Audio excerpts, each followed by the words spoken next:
the verse of the Quran very clearly applies that whoever fears Allah and looks for a way out, Allah will also find him a way out of any kind of difficulty. I hope that has answered it to a degree, but the final decision rests always with the individual. Jazakallah khair. We have a written question to Dr. Saraf generally regarding patients with heart conditions, or I suppose for that matter for any serious illness.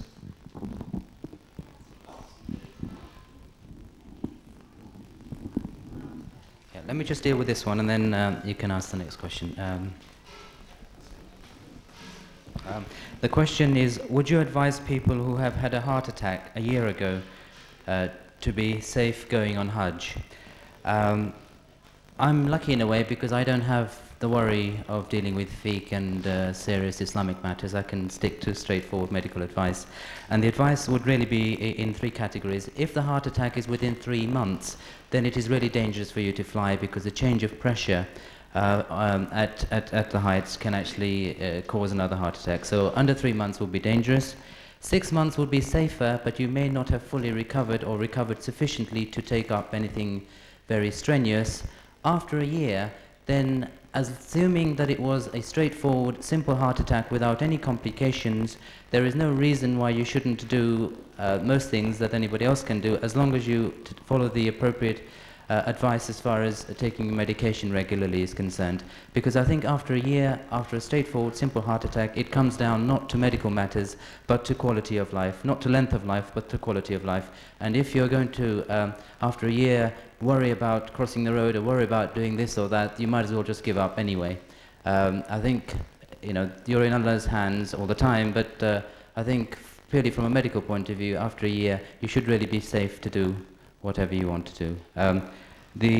Again, perhaps it's even more important for people with heart conditions, and this applies to people with asthma and diabetes, is if they can make sure that they are stable before they go, and then if they can make common sense precautions, as I mentioned earlier on, about heart attack, about heat and the appropriate immunizations, etc.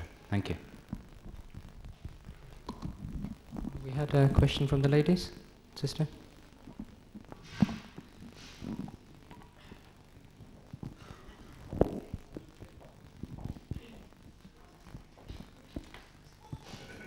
Thank you very much for giving me the opportunity from the ladies' side. I have to give very briefly that I'm dealing with the disabled people, and I'm a deputy director in the central government. Could you speak further into Pakistan. the mic, please? Sorry. So I'm serving as a deputy director, and I'm dealing with the disabled. So I got a few questions in my mind from medical point of view, and the Ms. Aisha was telling us, Shakila, sorry. So first of all, I would like to ask that I'm taking a disabled blind lady, and whether there is any facility for the disabled. If there is, what kind of it is? Right, the question is, what facilities are there available for disabled or blind people there? There are none really. Mm-hmm. I mean, what you have to do is to facilitate the disabled person, whether he's blind or physically disabled, is that you can get a chair, which if you're going with a travel agent, you have to take your identity badge, and you have to book a chair for them, and it's largely on the person who takes them. It's their responsibility. And travel agents, I know, promise lots of things, but they won't really do anything. When you get there, you'll find that there'll be no chair there, nobody, even if they say bring a disabled person there, they won't be supervised. It's solely your responsibility. So it's very difficult. It's going to be very difficult. So I'll ask the agent. The other question was to the gentleman, the doctor Sal, because she's going to be operated, and after this month, end of this month, she'll be all right. But I need guidance from the doctor side that whether I should take prevention care, or what should I do for her care? Sure. Perhaps that's quite a specific question. Perhaps if you can talk to me afterwards, that might be easier. I don't think it's generally a good idea to travel too soon after an operation. And again, just like pressure changes can affect the eyes, pressure changes can certainly affect the eyeball itself. So if the operation is on the eyes, or if the operation is in the stomach, then travel within 3 months is really not advisable. Really? Yeah. So that's one thing. Perhaps Perhaps we should all, just going back to the earlier question, we should all write to the government of Kuwait and ask them to send their next million to Saudi Arabia, so help with facilities for disabled rather than for London Zoo. The other question was from the lady's side, that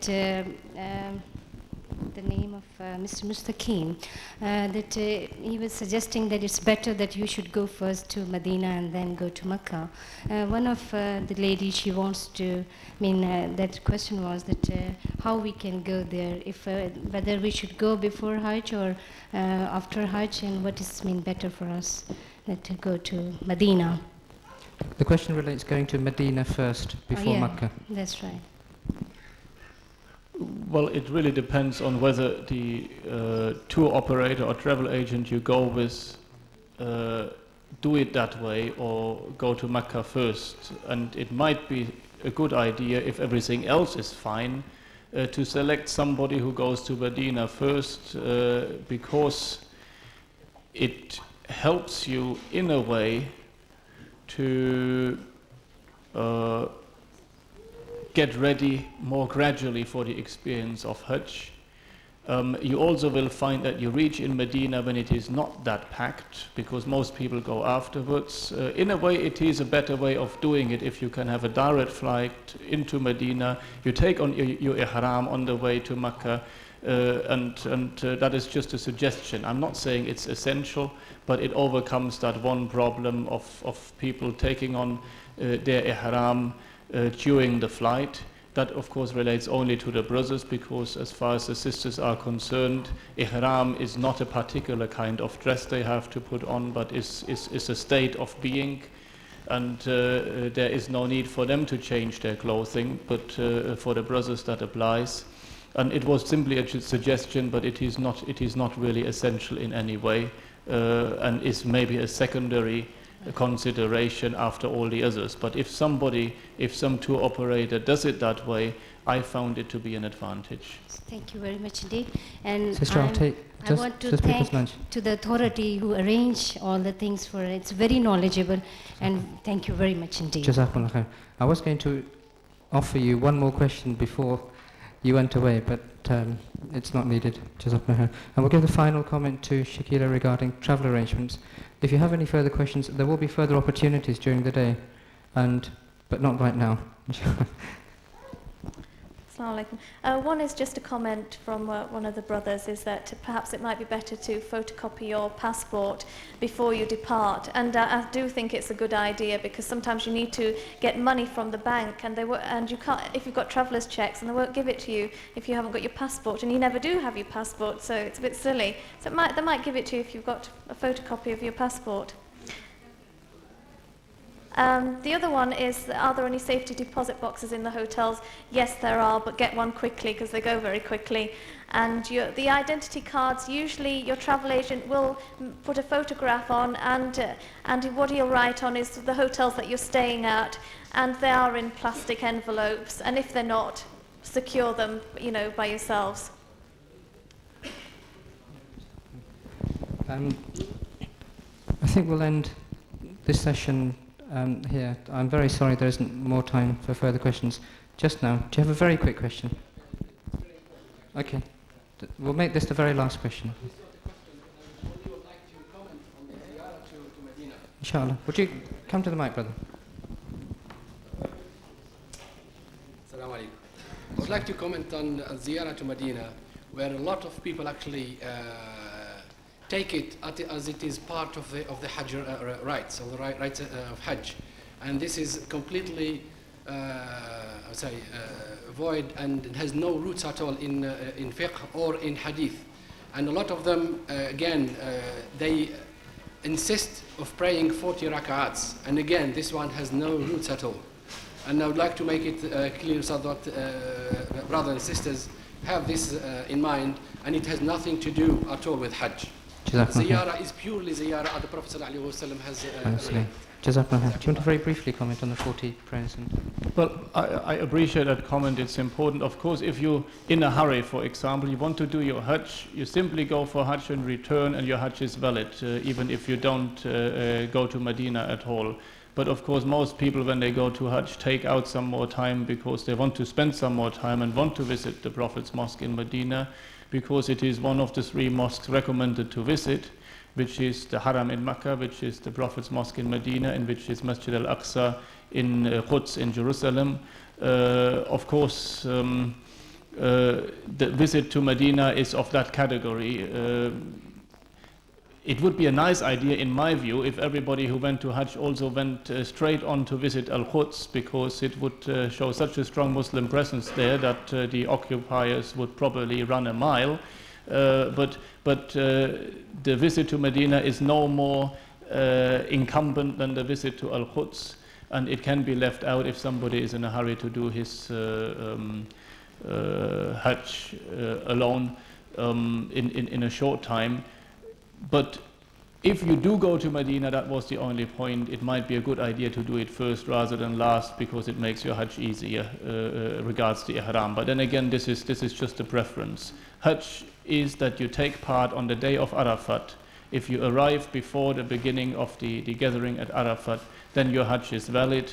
And if you do the basic rituals like the tawaf and the sa'i and so on that have to be done with it, and anything else is something good to do, but it is not part of the rituals of Hajj, and your Hajj is valid without it. So I'm very happy about that clarification.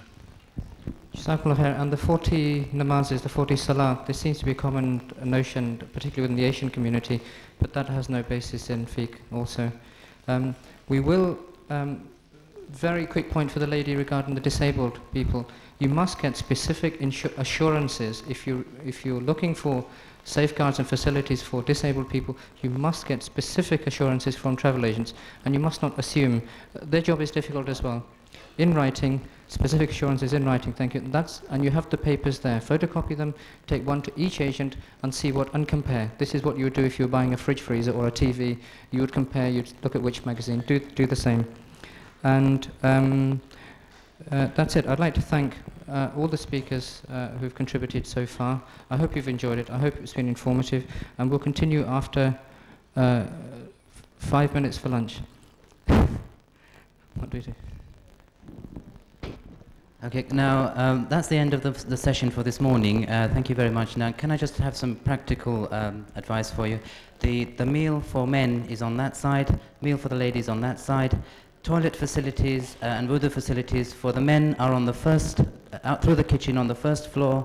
Rahim. Brothers and sisters, Assalamu alaikum wa rahmatullahi wa barakatuh. We're happy to start the second session. We've taken you through the considerations one would need to take into account before you go to Hajj, pre-Hajj preparations. And I hope you all found it useful. We're now in the Hajj environment, you're actually there, and we're going to cover those aspects in some detail now. To set the scene for the monastic talk to follow, I'd like to introduce Brother Ashur Shammis to you. Brother is a journalist translator by profession, and you'll probably all know the work In the Shadow of the Quran by Sayyid Qutb. Well, the brother is a co-translator in that project, and I understand you're still working on that project to translate the many volumes of his work. The brother's been involved in Islamic work since the late 60s, and he's been involved with FOSIS, and he was instrumental in founding the Muslim Welfare House in Finsbury Park. And without further ado, I'd like to hand you over to Brother Ashur Shammis, inshallah.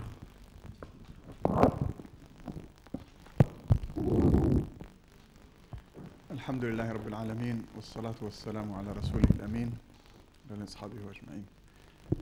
Brothers and sisters, assalamu alaikum. In this very brief talk, my task is to try to give the background, the historical background of the various Hajj sites as well as the rites of the Hajj, the manasik, and how are they linked historically with Islam and with earlier prophets, and also explain how some of these rituals which we have to carry out during the Hajj come about, what's their origin. I will be using this overhead projector, I think, for some of the time.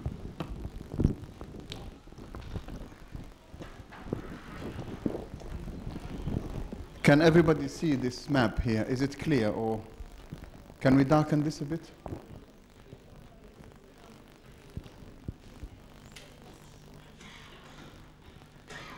Is it possible to make it a bit darker, or you can't control it? Can you see the map? Is the map clear? Okay, we're talking about, in order to understand the background of the Hajj, we have to go back to the time of the earlier of the prophets, or the earliest of the prophets, Sayyidina Ibrahim alayhi salam. As you know, Sayyidina Ibrahim, we consider to be the grandfather or the forefather or the godfather of all the prophets of Islam. And in fact, he was the founder of the religion of Allah, which is Islam on this earth. Sayyidina Ibrahim originally comes from an area here, south of Baghdad, in southern Iraq, which used to be called Ur. And he lived there, and as you know from the Quran, he grew up in a society which was worshipping idols, and he fought the worship of idols, he opposed the worship of idols, and he was seeking the one God all his life. He was seeking the one God. Where is he? He thought it was the moon, he thought it was the sun, he thought it was the stars, and so on and so forth, until he arrived at the conclusion that there must be one God, and this one God must be worshipped. And it is something different from all the idols and all the other gods that people have created at that time. And all, of course, of this was brought about with the guidance of God himself, because Sayyidina Ibrahim was a chosen prophet, a messenger of God. When he came up with the conclusion that there is only one God and that the idols had to be destroyed, his people turned against him. Some people followed him, some people didn't, and he got in conflict with his people in this area here. So he had to leave that area in order to seek refuge somewhere else. And he headed westward towards this area here, which we now know as Palestine, or around Jerusalem, the holy city of Jerusalem. And it was there where he settled for some time, until he had also to make another journey to Egypt, and then from Egypt back to Palestine. And it was here that he also had to make another very important journey, not only in the history of the family of Ibrahim alayhi salam, but also in the history of Islam and the history of the whole of humankind. Sayyidina Ibrahim could not have any children until he was at an advanced age. And his wife, he had one wife, Sarah, and that Sarah said, because she couldn't have children, she suggested to him that he could marry a slave girl, or a maiden which they had with them. Her name was Hajj, so that he could have children from her. He married the slave girl, he had a child. The first wife became jealous, and she hated the slave girl, and she asked him to take her away. The first child that was born was Sayyidina Ismail. Because of the conflict between the two wives, Ibrahim had to take the second wife and her baby away from this area here, somewhere else where they could live in peace. Otherwise, the former wife, the first wife, might harm them. So he headed downwards towards the south, and he came to the area here. He came actually to where Mecca is now, and that's where he settled. All of this, you must remember, was happening with the guidance of Allah subhanahu wa ta'ala. It wasn't just haphazard, or it wasn't Ibrahim's own fancy. So when he came to this area here, the only thing he could do, he left the wife and the little baby exactly where the Kaaba is now, in that area. And he had to leave them there. The only thing he could do was to pray to Allah subhanahu wa ta'ala to provide for them. There was no water that time there. There was no vegetation. There was no life. There was nobody actually in that area. He simply left them in an empty space.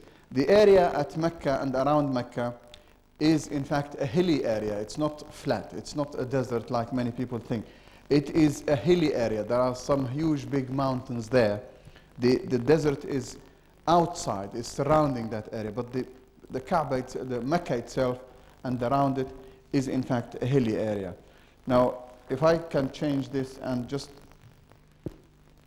yes, this one here. This is where, this is a map showing the actual location of Mecca here in relation to the sites of the Hajj around it. There's Mina, there's Muzdalifah, there is Arafat, and there is the Jabal al-Rahma, or the Mount of Arafat.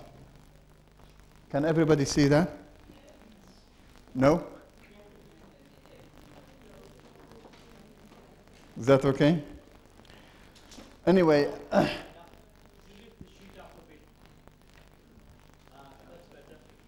good. I understand that you've got one in your folder, so if you look at the map in your folder, it might make it easier for you to understand what we're talking about.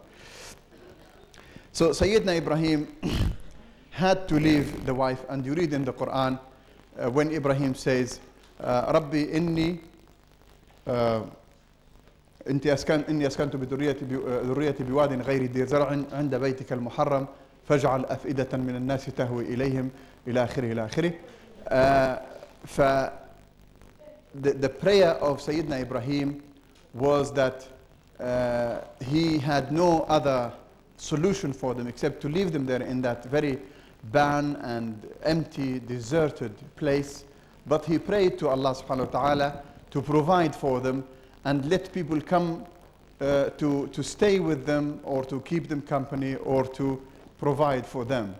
And he also prayed for the area to become fertile. Now, as soon as Ibrahim left, the lady was left with her baby. He left some food and water with them, but as soon as that food and water finished, the lady had to seek some other source for the water and the food. And the story is that she began to look around the area and see if she can find anybody or anything to help her find food and water. And there were these two small hills near the place where they were left, and she would run over one of the hills, which is called As-Safa, run at the top of the hill and try to see if there are any people around, or any movement, or any sign of life anywhere, so that she can seek help or call for help. And then when she couldn't find anything, she would run down the hill and along up to the other hill on the other side, which is about a quarter of a mile away, and do the same thing. And this is where the origin of the Safa and Marwa, the Sa'i. Sa'i means to walk or to run between two things. And this is where the origin of the Sa'i, which is part of the Umrah and part of the Hajj, originates from. This is a symbol of our sympathy with Hajar, who was looking for water or for help for herself and for her baby.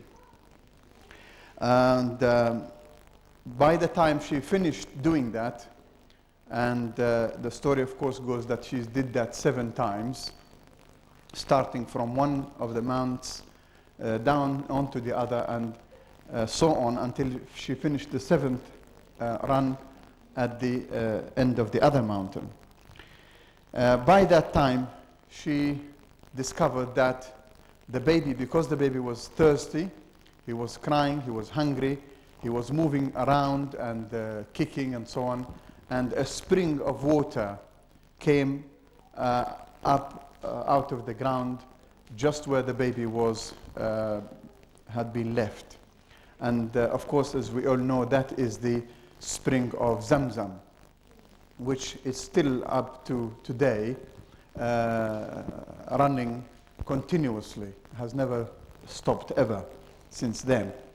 And we consider that water, the water from the well of Zamzam, to be a special type of water. It's if you like, a holy water, and we can interpret that as being a pure and special type of water. And there are indications that it is so as well.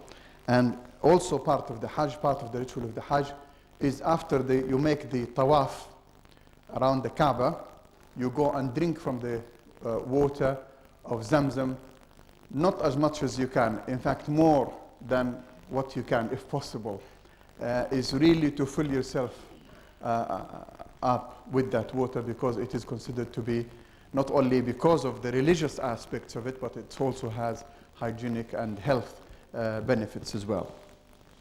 And of course, all the time you're there, you will be drinking that water. So that's the origin of the Zamzam, that's the origin of the Safa and the Marwa. Now, we know that the Hajj has other rituals that have to be carried out, such as the tawaf around the Kaaba. Where does that come from? Such as the slaughtering of the sheep. Where does that come from? And so on. And it again goes back to the story of Sayyidina Ibrahim. After a number of years, Sayyidina Ibrahim went back to Mecca to see if his child and his wife were still alive and what was happening to them. So he came back, and of course by that time Ismail was a grown-up, a young man in his teens, I believe. And he found that not only were they still alive, but in fact there were other people who came from other parts of Arabia here and settled in Mecca with his wife and his son. And he found that his son had a family and was married and so on. So he was obviously very pleased, very happy. And it was there that he was ordered to do 2 things. First of all, he was ordered by Allah subhanahu wa ta'ala through revelation to build at that site where the Kaaba is now what we call a house for worship, for the worship of the one God. And this was through revelation to Sayyidina Ibrahim, and he was told that his son should also help him. And we read the story in the Quran, وَإِذْ يَرْفَعُ إِبْرَاهِيمُ وَإِسْمَاعِيلُ الْقَوَاعِدَ مِنَ الْبَيْتِ رَبَّنَا تَقَبَّلْ مِنَّا إِنَّكَ أَنْتَ السَّمِيعُ الْعَلِيمُ. That they were building the foundations or the walls of this house of God purely as a symbol for the worship of the one God. And it was Ibrahim and Ismail who built the first site of the Kaaba that we know about. And it was meant to be a focus or a center or a place or a monument for the worship of the one God.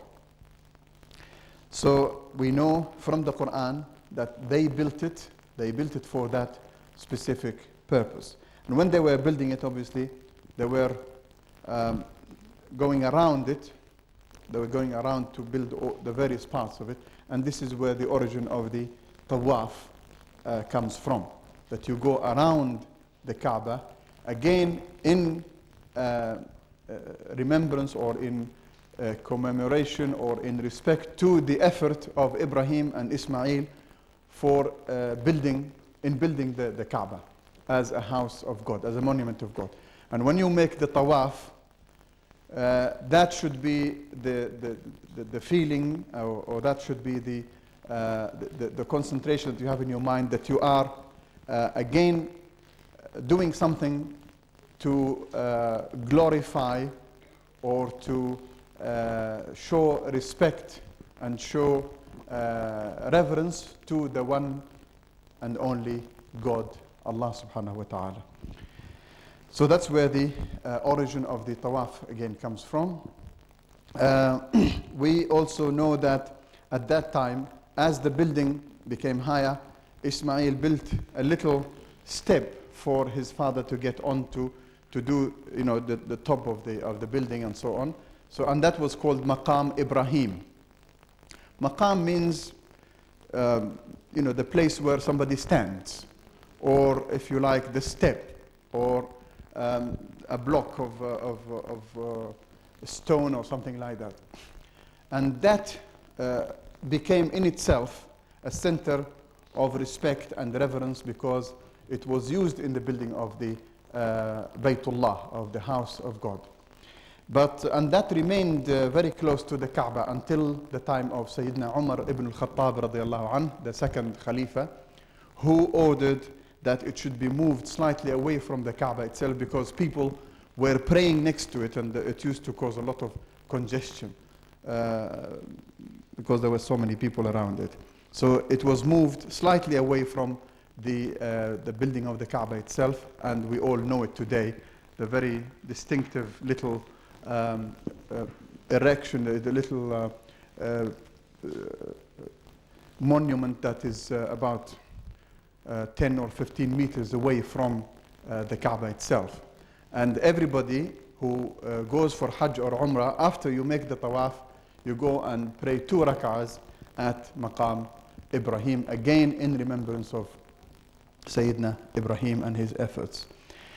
Again, a few years later, Ibrahim also came back, and he was given the revelation or the order from Allah subhanahu wa ta'ala that he should slaughter his son. And got too hot, yeah? I don't think we need it. So Sayyidina Ibrahim got the command from Allah subhanahu wa ta'ala to slaughter his son for no reason whatsoever, except as a test for his trust in God, in Allah subhanahu wa ta'ala, and his obedience to Allah subhanahu wa ta'ala. So he came to his son and he said, I have been ordered, or rather I've had a dream that, and the ulama of Islam say that the dreams of the prophets are in fact a form of revelation, that he should slaughter him. So the son immediately said, do whatever you've been ordered, and I'm at your command, as it were. And as soon as he was ready to slaughter his son, Sayyidina Ibrahim was given the revelation that his son has been saved and he should instead slaughter a sheep, and he was provided miraculously by a sheep or a lamb, or a ram rather, to slaughter. And this happened in Mina, which we know is about 5 or 6 kilometers away from southeast of Mecca. And this is where the origin of the slaughtering of the sheep there comes from. And it was not only people who go to Hajj have to slaughter a sheep on a certain day in Mina, but also Muslims all over the world, as we know, on the occasion of the Eid al-Adha, that people have to slaughter a sheep, again in remembrance or in commemoration of this very, very significant event, in which it shows that the true believers, true people of Islam, are obedient to Allah subhanahu wa ta'ala to the point of agreeing to either slaughter their own children or have themselves been slaughtered in application or in response to a command from Allah subhanahu wa ta'ala. So the slaughtering of the sheep at Eid time is a sacrifice for the sake of Allah subhanahu wa ta'ala. And it is again in compliance with Allah's instructions to Ibrahim and to his son. So we can see that the rituals or the manasik or everything that we do in the Hajj is very, very clearly and very strongly linked to the very origins of the religion of Allah or the message of Allah on this earth. The time of Ibrahim goes back to about 4 or over 4,000 years. And that was the first, he was the founder, if you like, of what we call the monotheistic faiths or the Dinullah subhanahu wa ta'ala on this earth. Dinul Tawheed, the religion of the worship of one God. So it's not just the message of Sayyidina Muhammad sallallahu alayhi wasallam that is called Islam, but all the messages right back to the time of Ibrahim are also part of this message. They are also part of the message of Islam. And we know that all the prophets that had come after Ibrahim alayhi salatu wasalam were linked, if not linked by blood to Ibrahim himself and to his lineage, they are linked by the ideas, by the messages that they were preaching. All the prophets that we know about in the Quran, from Lut, who was a contemporary of Ibrahim or a relative, and then all the others who came afterwards, Noah, Dawood, Sulaiman, Moses, Isa, all the prophets that we know about and read about in the Quran, they preached basically the same message. Although, of course, they might have, some of them would have preached part of it, not a complete. The main difference, as we all know and believe, between the message that Muhammad sallallahu alaihi wasallam had preached and the messages that the earlier prophets had preached was that the message of Muhammad sallallahu alaihi wasallam, which we know historically as Islam, is a universal message. It is addressed to all the people, whereas the earlier prophets were sent to address their message to a small group of people or a local group of people, their own ethnic group or to the people who are living in a particular part of the world, a limited geographic part of the world, whether they were the Jews or the Hebrews, or were the people around Jerusalem, or the people in Egypt, or the people in Palestine or whatever. But Islam, the message of Muhammad ﷺ, is a universal religion. And we can see the link right from the beginning of Ibrahim ﷺ and Ismail, who is the grandfather or the forefather of the Arabs. The Arabs all descend from Sayyidina Ismail alayhi as-salam. We can see the link is very strong and very clear, and it's historically an established link. It's not something out of the imagination or a story or a fable or an invention. It is historically proven, and it is accepted not only by the Muslims but also by other scholars and other non-Muslims, whether Jews or Christians or whatever, that the facts that are mentioned in the Quran are accurate and authentic. So the Hajj is not just something that we do without a purpose.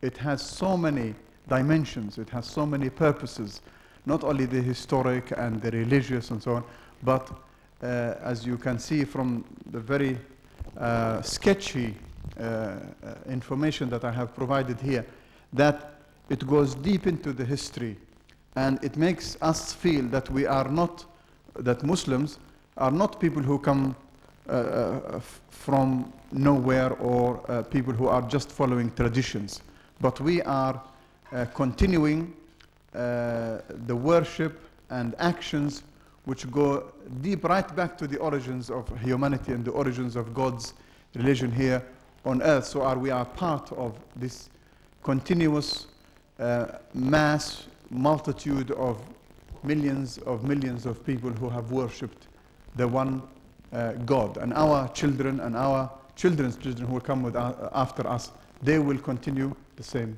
message. I think that's about it.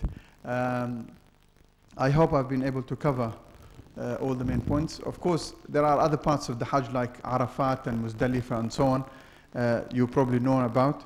And they are also linked historically to some events even earlier than the Prophet ﷺ. But as far as Sayyidina Ibrahim and Ismail are concerned, I've tried to mention those events which are clearly established in the Quran and mentioned in the Quran specifically. And if there are any questions and there is chance to deal with them, then I will be very happy to do so. Thank you very much, and say Assalamu alaikum wa rahmatullah.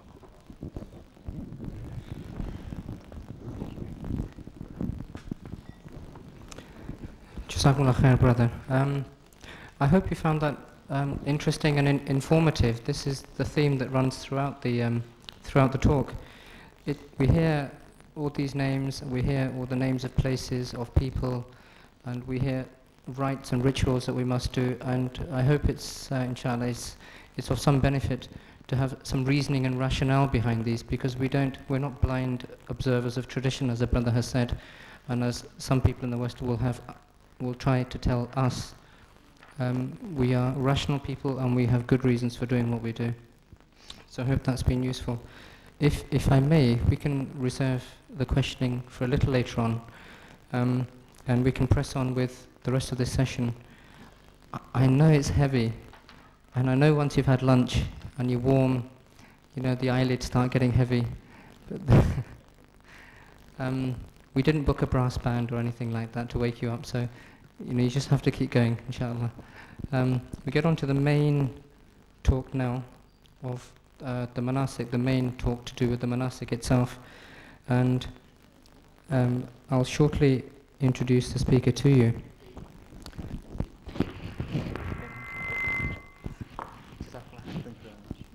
Jazakallah khair to the brother once again. I'd like to introduce to you Brother Muhammad Anas Nadwi, who will be giving the talk.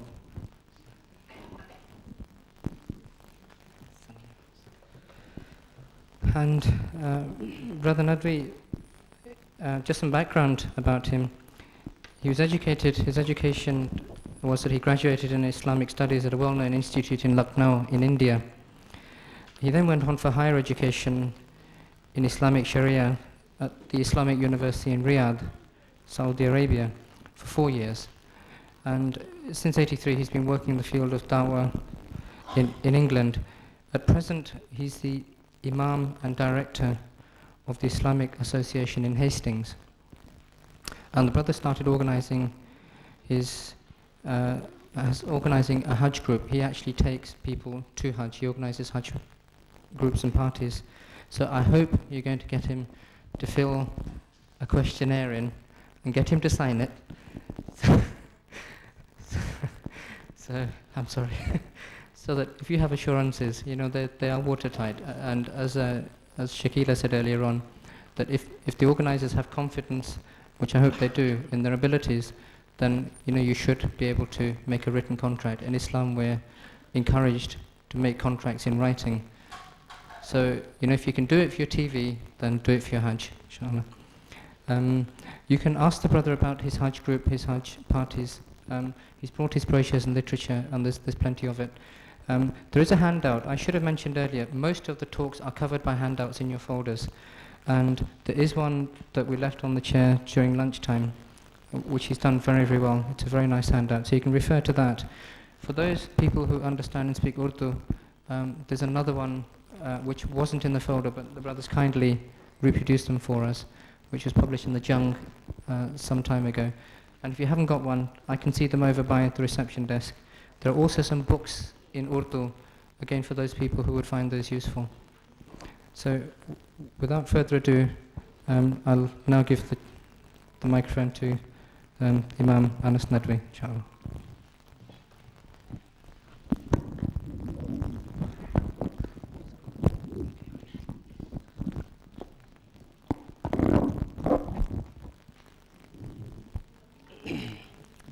بسم الله الرحمن الرحيم الحمد لله رب العالمين والصلاة والسلام على خير خلقه محمد وعلى آله وأصحابه ومن تبعهم بإحسان إلى يوم الدين أما بعد.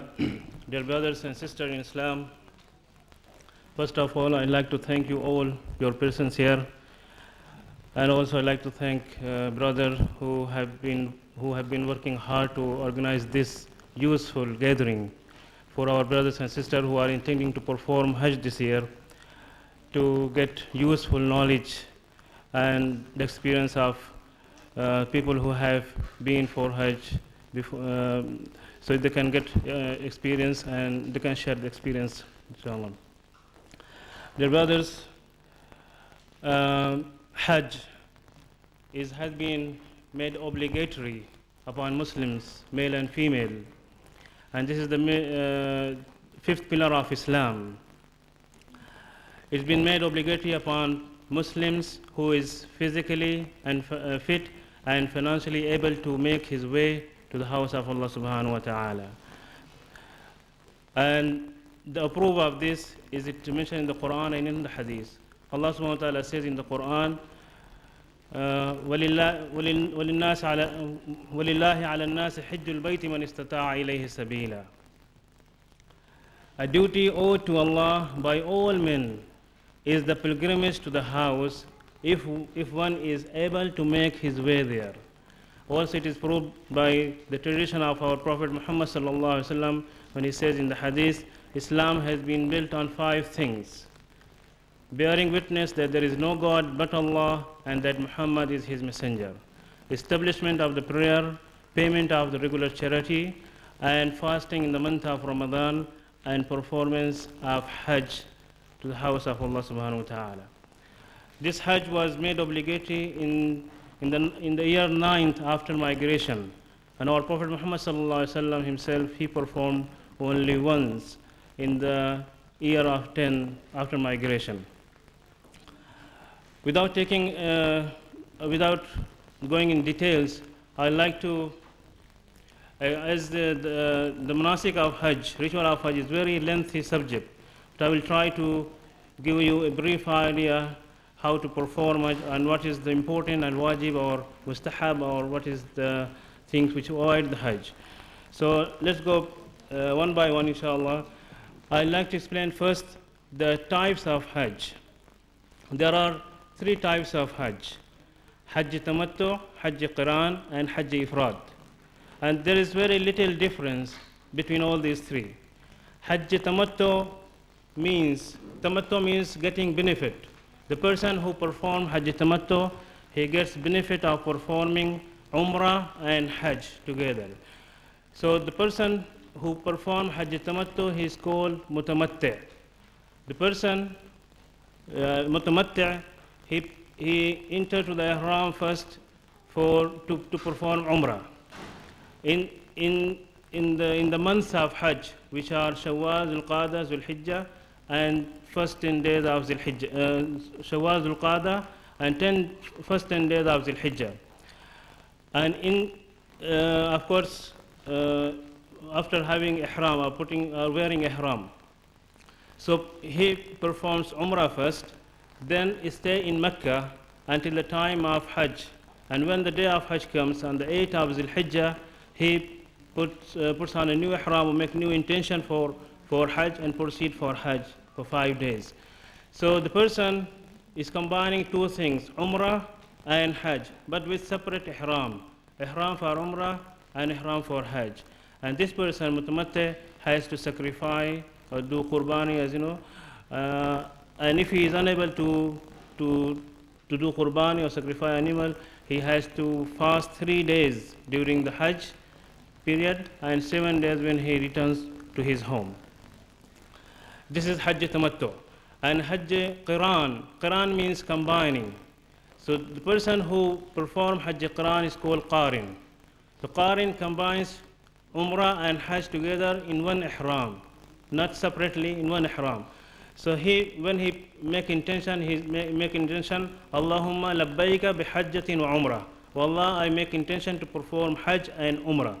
So he performed Umrah, and after performing Umrah, he does not shave his hair or does not cut it short, but he stay in the ihram. All the restriction of ihram remain upon him. It doesn't become halal, as it is the word in Arabic. And he wait until the day of Hajj, and when the day of Hajj comes, he proceed in the same ihram, in the same niyyah. It doesn't mean same ihram means it's not same cloth. He can change cloth, he can wash it, but with all the restriction remaining upon him of the ihram. So he proceed for Hajj in the same ihram, and when he completes Hajj, and after shaving his head or cutting it short, he has to perform tawaf and sa'i. But there is a difference between scholars. Imam Abu Hanifa says that a qarin, the person who performs Hajj Qiran, he has to perform 2 tawaf and 2 sa'i. 1 tawaf, 1 sa'i for Umrah separately, and 1 tawaf, 1 sa'i for Hajj separately. But other scholars say a qarin has to perform only 1 sa'i. He has to perform 1 tawaf, 1 sa'i for Umrah, but there is no sa'i for Hajj for him. It is according to other 3 imams. But Imam Hanifa says he has to perform tawaf and sa'i for Hajj also. And a qarin has to sacrifice as well. He has to do qurbani, and if he is unable to do, he has to fast 3 days during the Hajj period and 7 days when he returns back to home. This is Hajj Qiran. Hajj, the third one, which is Hajj Ifrad. Ifrad means making intention to perform Hajj only by saying Allahumma labbaika bihajjatin. Wallah, I make intention to perform Hajj. And this Hajj is recommended for people who are living in Makkah or surrounding area. Also, it has been said that people who are living within the miqat, and I'll explain what is the miqat later on. So this Hajj is recommended for them. They do not perform Umrah, they just perform Tawaf Qudum and proceed for, and this Tawaf Qudum also is not wajib, it's not important, they can proceed straight to Mina. So a Mufrid, which performs Hajj Ifrad, goes for Hajj, and when Hajj is completed, he has to perform Tawaf Ziyarah, which is Rukn, and Sa'i. And if he has performed Sa'i before going to Hajj in Mina and Arafat, then there is no need to repeat Sa'i. This one Sa'i will be enough for him. And the person who performs Hajj Ifrad, there is no qurbani for him to do. So these are 3 types of Hajj. I'll explain Hajj Tamattu basically. In the Hajj, there are some arkans, some wajibs, some mustahabbat, which are recommended thing or dislikes, also some mubtilat, which avoid the rituals. So I go with the arkan first. According to Imam Abu Hanifa, there are 3 rukn of Hajj. First one is ihram, second is wuquf Arafah, and the third one is ziyarah, tawaf ziyarah. Also it's called tawaf ifada and tawaf hajj or tawaf wajib. So these 3 are rukn of Hajj. If any of them is missed, then Hajj is void. Then this Hajj has to be reperformed next year or later on. And also he has to pay dam, qurbani as well. But according to other imams, Imam Shafi, Imam Malik, Imam Ahmad ibn Hanbal, there are 4 rukn, including tawaf, ihram, tawaf wuquf Arafah, tawaf ziyarah, and sa'i. The 4th one is sa'i. Sa'i also is considered as a rukn. So these 4 are rukn. But according to Imam Hanifa, only 3 are rukn. So I start with the ihram first, and you refer to the article you got. Everyone has got with him, so it will be easier for him to understand. So I'll start with ihram. Ihram means making intention to perform umrah or hajj, or entering to ihram by wearing clothes of ihram and abiding the condition of ihram. So there are two things in ihram which are wajib, which are very important. The first one is ihram should be made, or intention should be made from the miqat. From the miqat, and miqat are two kinds. There are two types of miqat: miqat zamani and miqat makani. Miqat zamani means time or points of the time, and which are the month of Hajj, Shawwal, Zulqa'dah, and Zulhijjah. If anybody make intention before these months, his ihram is not valid. Also, there is another miqat which is called miqat makani. These places are fixed by Rasulullah sallallahu alaihi wasallam that a person who has intention to perform Hajj, he should not exceed this limit without having ihram, without making intention. Which is mentioned in the hadith that Rasulullah fixed for people of Medina, Zul Hulayfa, which is very close to Medina, about 15 kilometers. And it's called Abiyar Ali. It's very famous by Abiyar Ali. People who are coming from Medina to perform Hajj, they have to stop in Abiyar Ali and put their ihram after having shower or wudu, and they start from there. And Rasulullah has fixed miqat for people who are coming from Syria, Jahfa, Al-Jahfa, and for people who are coming from Najd, Qarn al-Manazil, and for people of Yemen, Yalamlam. And he said these are the miqat for these people, and whoever come through this direction. So they have to put their ihram or make intention. They can put ihram before, but they have to make intention from there, and all the restriction of ihram start from that point. If someone missed this miqat and enter to inside the miqat without ihram, if he return back and put ihram and start again, it is all right for him. But if he missed to put ihram at this miqat and went through to Makkah, then a penalty must be paid, which is dam. Dam means slaughtering an animal, means sacrificing. The other important thing for ihram is tajarrud min al-makhit,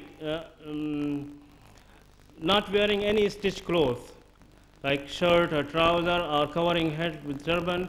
Also, it's not allowed to wear shoes or leather socks unless it is cut from the ankle. The raised bone on the top of the foot and the ankle should be open. So this is the condition. There are two more important conditions for ihram, which is wajib. After that, there are some sunnah, which is tradition of our Prophet sallallahu alaihi wasallam. They are not wajib. If it is missed, you will lose a great deal of reward, sawab, but still your ihram is all right. There is no penalty to be paid. Among the sunnah is cleanness, and this can be achieved by cutting the nails, trimming the mustache or hair, and taking away the unwanted hair from the body, and after having ghusl if there is a need, and wudu. This is the cleanness. And the second sunnah is wearing perfume in the body and in the cloth of ihram itself. Well, of course, it is before making intention for ihram. And the third one is entering ihram after an obligatory prayer. If there is time of obligatory prayer like Zuhur or Asr or whatever the time of prayer is, so it is recommended, it is sunnah, to make intention after offering that obligatory prayer, after first prayer. If there is no obligatory prayer at that time, you have to perform 2 rakat nafl, then make intention of ihram. And after saying taslim, assalamu alaikum rahmatullah, assalamu rahmatullah, you have to say talbiyah, which is labbaik Allahumma labbaik, labbaik la sharika laka labbaik, innal hamda wal ni'mata lak wal mulka la sharika lak. After and making intention, whatever it is, if you are making intention for Hajj, for Mufrid, or for Hajj and Umrah both together, for Qarin, and only for Umrah, for Mutamatti, for a person who is performing Hajj Mutamatti. He has to make intention for Umrah only, saying, oh Allah, I make intention to perform Umrah, make it easy for me, and accept from me. So this is the intention. And Talbiyah start from that time. You have to continue saying Talbiyah in all new action. If you stand up, say talbiyah. If you sit down, say talbiyah. If you meet someone before even saying assalamu alaikum warahmatullah, say talbiyah. If you get on the car or bus, say talbiyah. If you turn right or left, whenever your situation is changed, it is recommended to say talbiyah and raise your voice in talbiyah for men only. Women, they do not have to raise their voice. So these are the sunnah of ihram. And let's move to the prohibited actions during ihram. What are the restrictions of ihram? And this, if anybody commits this restriction, forbidden things during ihram, then there is penalty to be paid. That is qurbani should be made. And the first one is indulging in any intimate intercourse or anything which encourages to it, like kissing, hugging, or talking about sexual things with wife, of course. So all these things is not allowed during ihram, which is mentioned in the Quran. فَمَنْ فَرَضَ فِيهِنَّ الْحَجَّ فَلَا رَفَثَ وَلَا فُسُوقَ وَلَا جِدَالَ فِي الْحَجِّ. Mean, فَلَا رَفَثَ, there is no rafath